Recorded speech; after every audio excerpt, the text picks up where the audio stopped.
Учурда өлкө боюнча элдин кызыгуусун арттырган маселе президенттик шайлоонун референдумдун өтүшү. Ар кимдин ой пикири ар кандай. Бири президенттик өлкөнү кааласа, дагы бири парламенттик башкаруу болсун дешет. Көпчүлүгү сөз эркиндигине басым жасалбасын, курултайдын катышуучуларын эл шайлаш керек деген өңдө ой пикирлерин айтып жатышат. Талкуу кызуу маанайда жүрүп жаткан өңдө Тоң районунун ардагерлери эң башкысы ынтымакта болуу зарылдыгын белгилешти. Биз бала кезде мен согуштун учурундагы баламын.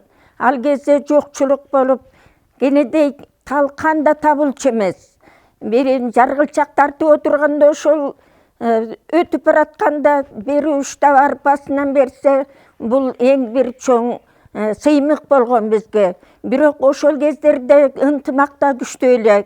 Андан кийин дагы ушундай ынтымак болуп, шелек арпанын башын үзүп алып, орок менен ошону күнгө жайып, көк талкан кылган күндөр болгон. Эми азыркы заманды Кудай кут кылсын, жаштарыбызга, карыларга бактылуу турмуш болуп жашап атат. Аны үчүн ал кездеги ынтымак ушунчалык бекем болчу. Президентибизден баштап жогорку кызматтагы адамдарыбыз калыс, адилет болсо, ошондой эле мен айрыкча жаштарга кайрылат элем.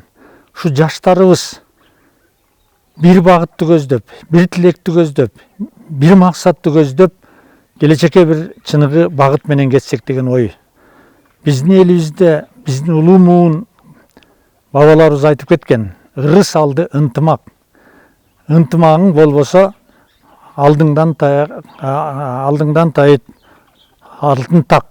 Демек, биринчи иретте бизге ынтымак керек болуп турат.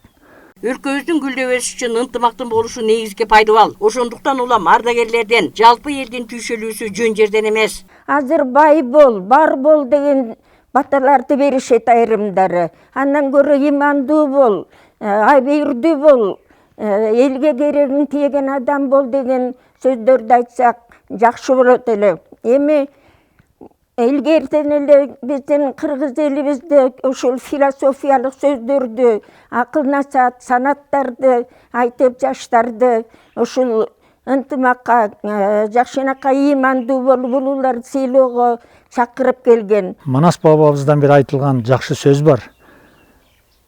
Бирик эле кыргыз, ынтымак бөлүнбөгүлө кыргыз. Бөлүндүп калды кыргыз деп, бөлөк элге кеп кетет деп айыртан бери ата бабаларыбыз үндөп келген. Ошондуктан мына азыр бизге деле оңой болбой турат мамлекетибизге. Экономик баасы дагы кыйын болуп баратат. Ошондой эле мына вирус каптап келди. Мына ушундан чыгыш үчүн биз бир ынтымакта, бир багытта, бир тилекти көздөп өсөк, кыйыныраак болот. Мен жаштарга кайрылып кетет элем. Келечекте айнанайында ушу жаштар билимдикте, жаштар эл үчүн, жер үчүн мындай бир өз ойлору менен, өзүнүн келечектеги милдеттерин так, жоопкерчиликти аткарып, билимдикке багытты алып кетсеңер эле биздин турмушубуз, келечегибиз жакшы болуп кетет деп ойлойм. Жакында боло турган президенттик шайлоо таза, элдин үмүт тилегин арттырган саясий өнөктүк болоруна толук ишеним бар. Гүлжан Кыдыралиева, Данияр Акунов, Сергей Мищенко, Тоң районунан.